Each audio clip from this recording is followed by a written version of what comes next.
Hello everyone and welcome to your online biology class. My name is Grace Mobley and I'll be your instructor for this course. I am eager to help all of you and really interested in your success, so never hesitate to email me with any questions you may have. A quick note, if you send me a message through Canvas, it only notifies me about that once per week. So it's best if you just go into your Lincoln email and email me from there, because then it'll come straight to me and I can reply to you as fast as possible. We're going to start going over chapter 1 here. We're really just doing a brief overview, so don't feel too stressed about the amount of information in this chapter, because all of it we're going to spend the whole semester going over in more detail. I do want to say it's really important for this class that you do not skip any of the lectures, because biology is one of those subjects where there is so much information that we have to cover that if you miss one class, you could feel like your chapter's behind. Another thing I want to say is, if you start to feel overwhelmed with any of the content in this course, please feel free to pause the video. You don't have to watch it all at once. You could do it in 20-minute increments and then come back after you've taken a walk outside or done something else. I understand that for some people it's hard to stay focused when you're just staring at a screen for an hour. So break it up into sections if that's what you need to do to be able to focus. But it is a lot of information. Biology is one of those subjects that will introduce a word to you in one sentence, and then by the next sentence, they're expecting you to know that. So just really take your time with this information. I would also suggest planning to read the chapter before the lecture recording that you've watched. So all of you have access to the ebook in Connect, and also there's a really useful feature in Connect where you are able to search any key term. So, for instance, if you were wanting to search DNA, you could type that into the search bar and it will bring you to every page in the book that is going to mention DNA, which can be really useful, especially if you're studying before one of the exams. So now we're going to dig into our biology overview. This is chapter 1 in our book. And biology is really just the study of living things. So we're talking about the science of life, of living things. We all know that living things are very diverse. We have all kinds of diversity in the different kinds of living organisms here on Earth. And there will be enough similarities among some of our living organisms that they will be grouped together in what we call kingdoms. So for instance, humans are in the Animalia kingdom with all of the other animals. Members of different kingdoms are usually going to be very different from each other. So as a brief overview, here are our 6 kingdoms, the first of which is Archaea. This is going to be a group of very simple cells that do not have a nuclei. We haven't got into that yet, so just don't worry if you're wondering about that. It's just referring to the center of the cell that holds all of our genetic information.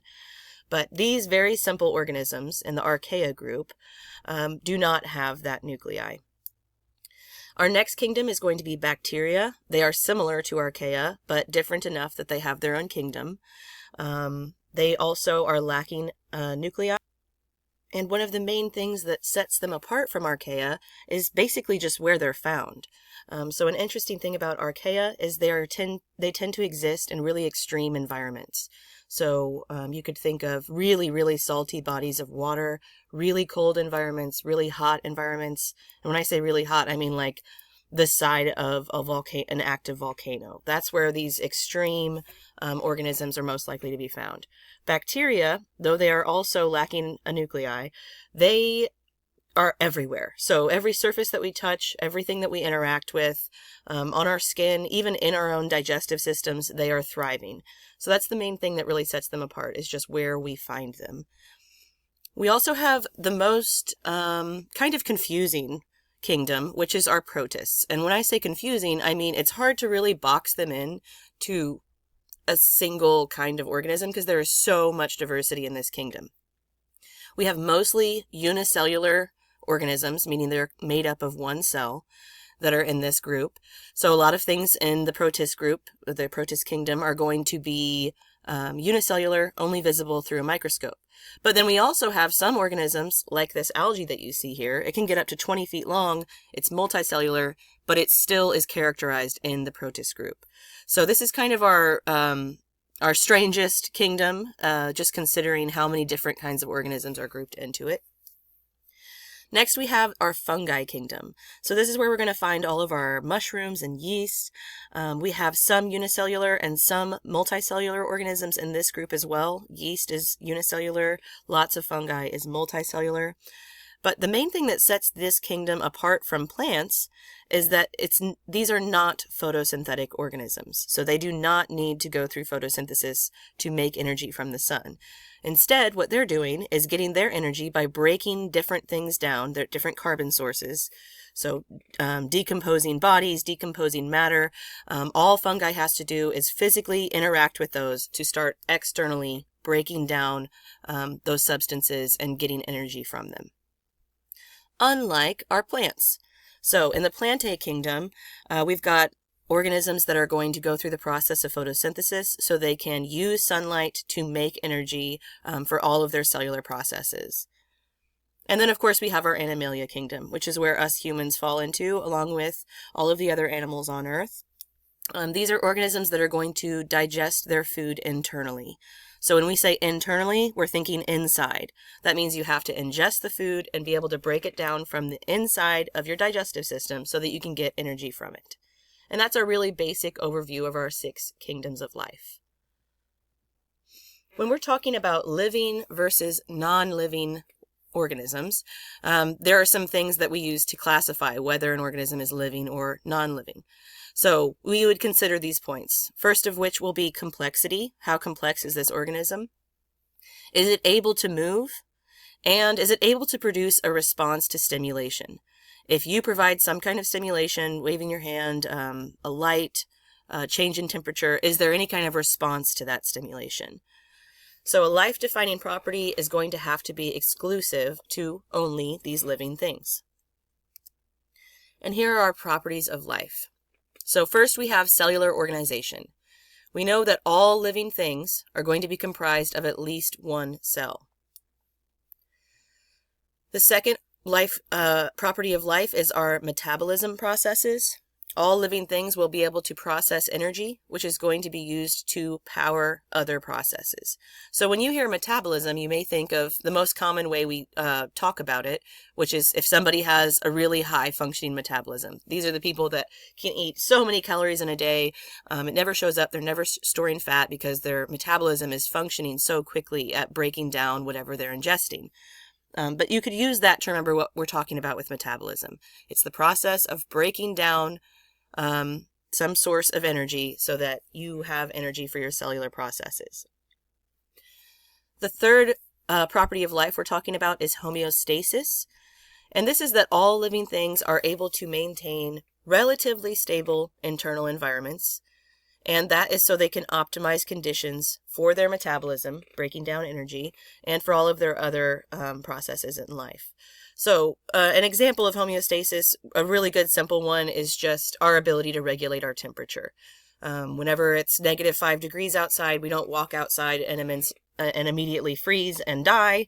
Instead, our body goes into overdrive, regulating our temperature so that we are able to have a higher core temp around our main organs that are necessary for pumping blood throughout our bodies. And that ability to maintain a specific temperature range is an example of homeostasis. Another example could be the amount of salt that we have within our cells. We have to have a good balance of that. The acidity of our stomach acid. So we have really strong stomach acid that helps us break down food sources. If that stomach acid was too acidic, it could eat right through our intestinal walls, and it could be a huge problem. But because it's that perfect pH, that perfect level of acidity, it's just enough to break the food down without harming us from the inside out. So those are just some basic examples of homeostasis. But when you're thinking homeostasis, it's all about being able to balance some condition within a living organism. Our fourth property of life is growth and reproduction. So all living organisms are going to have the capacity to grow and also to reproduce, so to carry on their genetic line with offspring. And then our fifth property of life is heredity. So heredity is talking about any genetic information that's being passed from parent to offspring.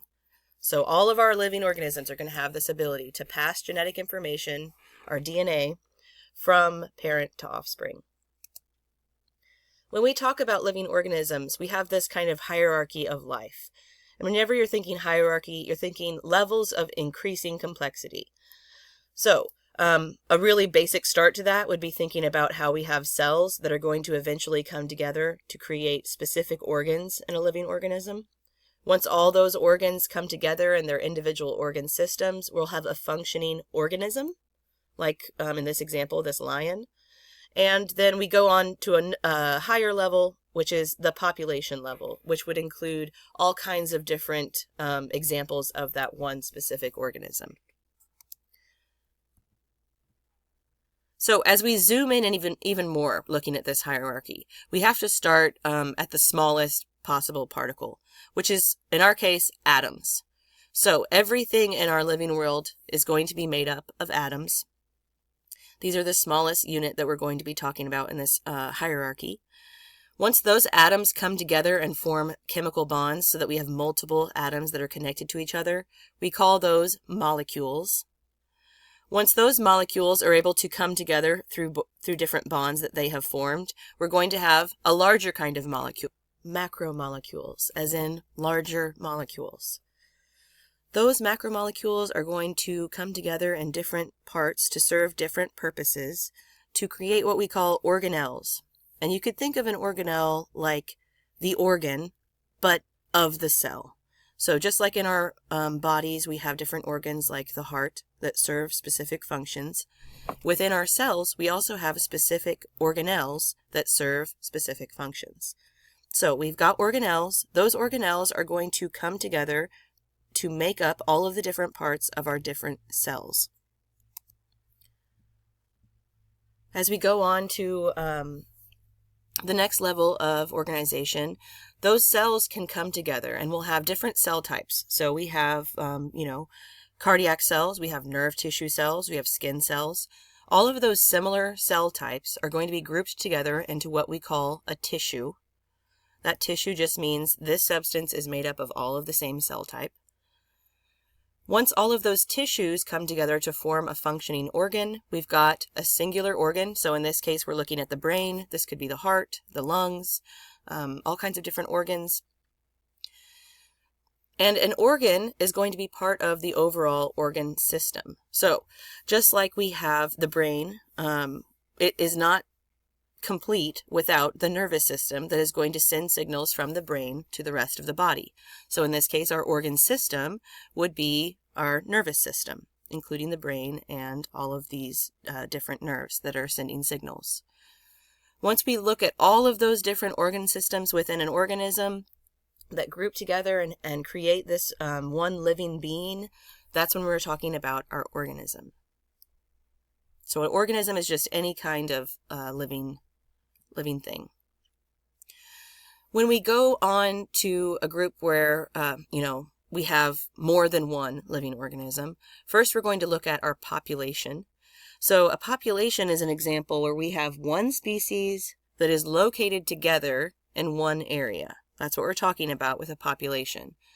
As we get more broad, we could look at the entire species. And this is going to include every version of that living organism within that species located all across the world. So that's not just all of the geese that are located in this one pond that migrate together. Instead, it's all of these different species throughout the world in all of their different environments. When we look at a community, we're considering all of the different living organisms in an area. So this is not just about a singular species. It's about the fish, the birds, all of the different things that are living in this specific area. And then when we look at our ecosystem, that gets even more broad because we are including all of the different parts within that area, all of the different living organisms. At higher levels of the living hierarchy, we're going to have new properties that become apparent, and these were absent at the lower levels. So these emergent properties are going to result from the interaction of diverse but similar components. So many of our higher order processes that are going to be the hallmarks of life are going to be these emergent properties. Some examples being metabolism and consciousness, the ability to think and form thoughts. The study of life is organized around general themes, And we have 5 biologic themes that will emerge repeatedly at any hierarchical level of biological study. The first of these themes is evolution. So when we're talking about evolution, we're referring to the change in genetic information in a species over time. The mechanism for evolution, meaning the thing that's driving evolution, is what we call natural selection. Natural selection refers to the idea that organisms that are more adapted to their environment are going to be more likely to survive. And of course, that makes them more likely to pass on the genes that aided in their success, the genes that made them successful. In some instances, this could be the genes that made them faster, the genes that made them more flexible with what temperature they're able to survive in, all kinds of different possibilities of genetic combinations that resulted in an advantage for that species based on their specific environment. This process causes species to change and diverge over time. The diversity of life is explained by these evolutionary processes. Basically, all of the differences in our different living organisms and different species is a result of this evolution. Our next biological theme is the flow of energy. So we know all living things are going to require energy. Energy is going to flow from the sun into the living world so that it can be used. And all of our different living organisms acquire energy differently. How much energy is available is going to determine how many and what kind of organisms can live together in an ecosystem. So we know that plants are going to get energy directly from the sun and convert that into the sugars that they need to survive. We know fungi are going to break things down externally. We know animals are going to break things down internally, but all of those are processes of using energy. Our next biological theme is cooperation. So as energy and other resources are limiting, many organisms have evolved cooperation as a means of survival.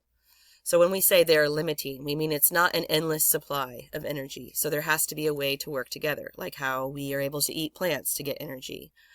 Symbiosis is a term that describes when two species are going to live in direct contact. And it also means at least one of those species is going to benefit from this interaction, from this contact.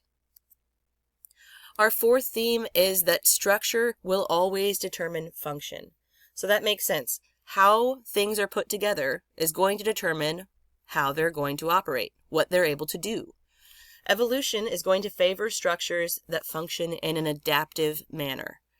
Many structures are going to be specialized for a very specific particular function. But do keep in mind while we're on this topic, evolution is all about making a species more adaptable to their specific environment. That could, in some instances, mean that they're going to be faster or better able to regulate their temperature or better able to survive in different temperature ranges, all kinds of different possibilities. But the key is natural selection is always favoring what makes that specific organism more adaptable to that specific environment that they live in. Our next and final theme of these 5 themes is homeostasis. As we already mentioned, this is the ability to, on a physiological level, find some condition of steady state. So, some condition of balance. The internal environment of organisms is always going to be relatively stable as a result of this process, homeostasis. Organisms are going to act to control their internal environments so that the complex processes of metabolism are able to function efficiently. If we were suddenly too cold for our cells to perform digestive processes, that would mean that because we don't have homeostasis in that way, we're not able to provide metabolism function. So homeostasis is what's making life possible in that way. So when we're talking about our ways of thinking, here are 2 things you're going to need to be able to differentiate between each other. These are ways of thinking. The first is deductive reasoning, and the second is inductive reasoning. In deductive reasoning, we're using general principles to explain specific observations. So the reasoning of mathematics, philosophy, politics, and ethics, those are all deductive reasoning. And the best example I can give you for why those are deductive reasoning is because you don't go into a math class or a philosophy class or a politics class trying to figure out a new way of thinking. What you're doing is you're trying to learn the general principles that have already been discovered and understand observations with those principles. So you're never going into a math class like, I'm going to come up with a new formula so that we can solve this problem. No, we're going in, mathematics is established, we are deducing from their logic that they've already figured out, which makes inductive reasoning what's part of our scientific examination process. Because in inductive reasoning, we are trying to figure out new ideas, new principles, new explanations for why things are happening the way that they happen. So this is a scientific kind of thinking. It's inductive. And if we look at the core of each of those words, it kind of gives a clue so that we can help differentiate between them. A lot of people do mix these words up. So make a little note or highlight this for yourself, put it on a post-it you'll see every day so that you can differentiate them when you get to the first exam. But when we look at the core of deductive reasoning, there's the word deduce. And to deduce something means to determine by reasoning from a general rule or principle. So you're not trying to come up with anything new, you're trying to learn what is the rule that's already in place that explains this. When we look at inductive reasoning, the core to that is induce. You could think about how whenever there's a soon-to-be mother who's about to give birth and they induce labor, they're bringing about labor, they're starting it, they're giving rise to it. So you could think about how induce is to bring about or give rise to something. You're trying to come up with a new explanation for why something happens based on scientific reasoning. Here's another example that is provided in our book. When we're talking about deductive reasoning, we know that there's just a general idea that traffic lights are going to be timed at a specific interval, that it's going to take traffic to pass between them. So the result is a smooth flow of traffic. Whenever we're using deductive reasoning, we're just accepting that general idea. We know that it's timed, and therefore we know to anticipate the red light is going to turn green when we're going the specific speed limit that has been set in that area once we reach that intersection. But if we were looking at this instance in a way of inductive reasoning, that would be different. In this case, just consider yourself driving down the street, you're going the speed limit, you see that the red traffic light turns green right as you approach the intersection. You maintain the same speed, the speed that's set by the speed limit, and then you notice the same thing happens when you get to the next light. It turns green as soon as you approach the intersection. So then you test it. The next time you speed up, and you notice the light doesn't change until after you've gotten to the intersection.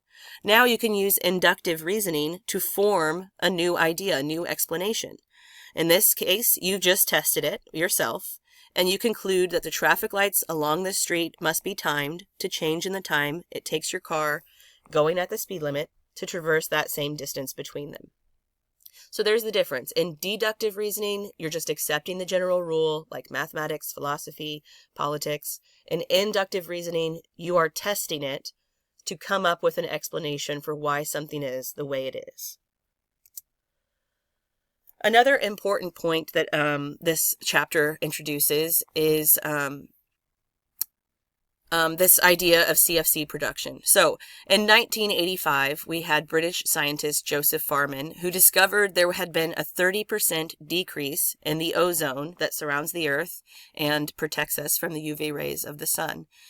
And this decrease of 30% had been observed in just 5 years over the Antarctic. He discovered the culprit that was causing this hole in the ozone layer was from chlorine, and that chlorine specifically was part of a molecule called chlorofluorocarbons.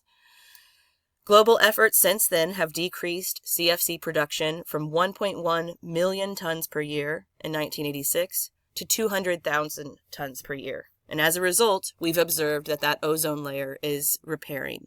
That hole gets smaller and smaller as we reduce this CFC production.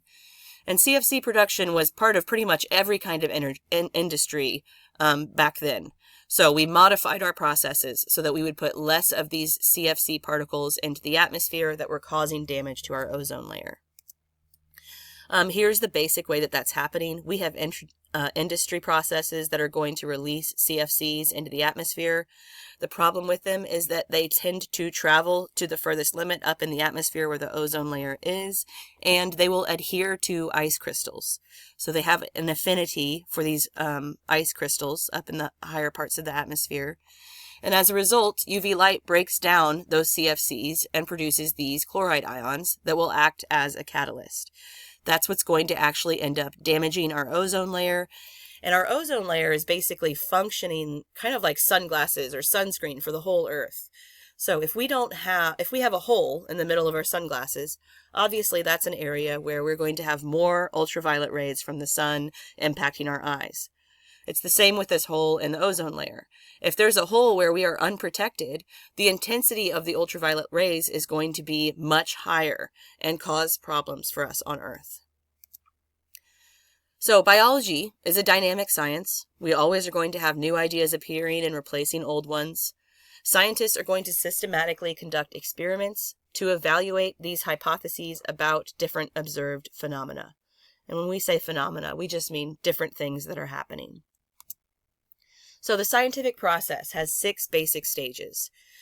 In high school, you may have learned that the first stage is to form a hypothesis, but really, no scientific process is going to start before you've observed something. That's the beginning. You have to observe what has happened before you can start forming questions about it. So step number 1, observation. You observe something. Step number 2 in our scientific process will be to form a hypothesis or multiple hypotheses. Scientists will make an educated guess that may or may not be true. That's what our hypothesis is. Often, scientists are going to formulate multiple ideas that could be an explanation, and we will call these alternative hypotheses. Next comes our prediction. So the prediction step is saying, if my hypothesis is correct, then this is what we should expect.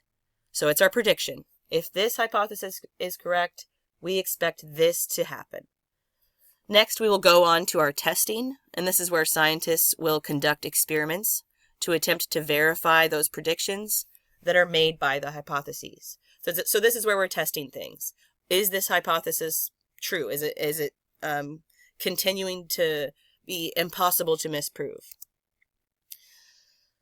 Our 5th step of the scientific process is that we have to include controls in any scientific process. So our experiments are always going to employ a parallel design. Scientists will use a control to assess the influence of different factors that could affect the results. We call those factors variables. So the variables are the different things that we could change that could alter our outcome.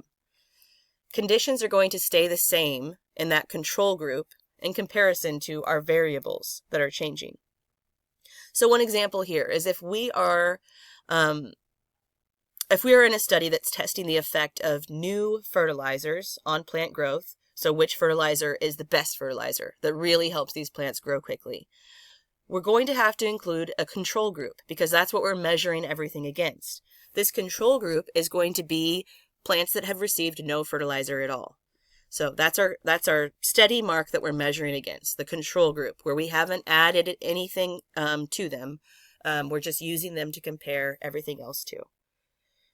And then our 6th step in the scientific process is to form a conclusion. In this case, a hypothesis that has been tested and not rejected is tentatively accepted. So the goal here is not to prove without a shadow of a doubt that this is the correct and only explanation. Really, what we're doing is we're seeing, can we prove this wrong? Can we prove it wrong in this way or this way or this way? If we're not able to, then it's tentatively accepted. So that's what we mean by saying a hypothesis that has been tested and not rejected is tentatively accepted. So this is what that process looks like. First, we have an observation. We have a question, and that's going to allow us to come up with our various hypotheses. Once we have these hypotheses, we will create predictions based on those hypotheses. Then we'll be able to run our experiment, which is going to include our controls. And we will be able to go on to test those hypotheses and then form our conclusions. When we hear the term theory in everyday life, we know we're using it like a guess. Well, that's just a theory. That's just a guess. But that is not the same in science. So to scientists, when we say a theory, that represents certainty, and it's a unifying explanation for a broad range of observations. So one of the most well-known theories that we have is gravity. Theory, in this case, means nobody has been able to disprove gravity. So we accept it as a theory. That means that it is what we accept as the explanation for this observation. So in this case, theory is not the same as it is in terms of the general public when they say theory. Scientists' acceptance of a theory is going to be provisional. The possibility will always remain that future evidence could cause a theory to be revised. That's happened over and over again. We start off with one kind of theory. As we get more information, we have more technology so we can understand more about it. We could modify that theory later on to make it more accurate. But none of them are going to be set in stone. All of them are based on the newest information that we are not able to disprove. The process of science is not just trial and error. It's also going to always involve judgment and intuition. And science does have its limitations. So we're not able to test everything in our experience. It's going to be limited to organisms and processes that can be observed and measured. So if we're not able to observe it, we can't do anything scientifically with it. If we're not able to measure it, there's no amount of scientific experimentation that's going to provide a better explanation. So in this case, that makes sense that supernatural and religious phenomena are going to be beyond the scope of science. We have 4 theories that will unify biology as a science as well. The first of which is the cell theory. The second is the gene theory. Next, we have the theory of heredity, and then the theory of evolution. We're going to go over those now. So the cell theory has these 3 main components. The first is that all organisms are going to be composed of at least one cell. The next is that the cell is the most basic unit of life, so it doesn't get smaller than that when we're talking about a unit of life. And all cells will come from pre-existing cells. So these are the 3 points of the cell theory that you will need to remember. Next, we have the gene theory. This states that genetic information is going to be encoded in molecules of DNA. DNA stands for deoxyribonucleic acid. So anytime you see this double helix strand, that's referring to DNA. That's where all of the genetic information that codes for all of the things that make up a living organism exists. The second point of the gene theory is that genes will encode specific proteins or ribonucleic acid, which is another kind of nucleic acid we're going to learn more about, or they will act to regulate other genes. So those are just basically the functions of genes summarized. They're either making specific proteins, making RNA, or regulating other genes. The third point of the gene theory is that the proteins and RNA encoded by an organism's genes are going to determine what that organism will be like in terms of form and function. So the kind of hair that you have is determined by the genes you have coding for that specific hair type. How tall you are, your ability to metabolize different forms of food, all of those things are coming from specific genes that are coding for those processes. When we talk about the theory of heredity, this refers to genes and how they are passed down generations. So when we see this comic to the side, it says, "Why the long face?" And his answer is heredity. Oh, let's go back. His answer is heredity. And what he's saying there is that he got the genes from his parents to end up with a long face like he has. Mendel's theory of heredity is what gave rise to the field of genetics. And chromosomal theory of inheritance is what located genes and found out that they're actually located on chromosomes. So when we say chromosomes, when we look at a cell, the cell is going to have a nucleus in the center, and that's where we're going to find these chromosomes. Chromosomes are basically really organized arrangements of DNA. That DNA has so many strands of different genetic combinations. So when we look at this, it says this is a specific gene within that DNA molecule. Maybe this is the gene that codes for my brown eyes, or maybe it's the gene that codes for the shape of your nose. But a gene is going to be located on a chromosome. When we talk about domains, so we know that all living organisms are going to be related to one another in a common tree of descent based on evolution. The 6 kingdoms that we've introduced are also grouped into 3 domains, which is a more broad categorization of them. The theory of evolution is what explains the unity and diversity of life. So here's our 3 domains. We have bacteria, archaea, and eukarya, which basically means everything else. So all of our protists, plants, fungi, and animals are going to fall into this eukarya domain. The theory of evolution was introduced by Charles Darwin, and he's the one that attributed evolution to the process of natural selection. This basically states that organisms best able to respond to the challenges of living will leave more offspring, and thus their traits will become more common in the population. So scientists have been able to identify changes in individual genes that are actually responsible for those differences among individuals. One example I could give you would be the length and shape of different beaks on different birds based on their food type and their specific environment. So as genetic changes that code for the shape of those beaks are passed down through different generations, that's going to modify what kind of beaks that species of bird has and make them more able to adapt to their specific environment and their specific food source. So that is the summary of Chapter 1, and here are some reminders. So as we're getting started in this course, the first step that you need to take is to take the pre-test. This is required by the university. It's in Canvas under that Chapter 1 section. So take this pre-test before Wednesday. It's not for any points, but it is mandatory, so you're going to need to do that. And then also, in order to access your online assignments, that's going to happen by clicking on the link in Chapter 1 for one of your first week assignments. Once you click on the link that is in Canvas, it's going to direct you to the McGraw-Hill Connect website, and that's where you're able to access your ebook and all of your online assignments. So I believe it's going to have you register if you have not already registered with Connect. You'll just be entering your link and email and password, and then once you're in, you'll be able to see all of the assignments for the semester. Of course, if you need me, email me anytime. Even if it's at midnight, that's no problem. I will see the email as soon as I can and respond as soon as I can. Again, that same reminder, if you send me a message through Canvas, I only get a weekly summary of those Canvas messages. So the best way to get a quick response from me is to email me directly. That's mobleyg@lincolnu.edu.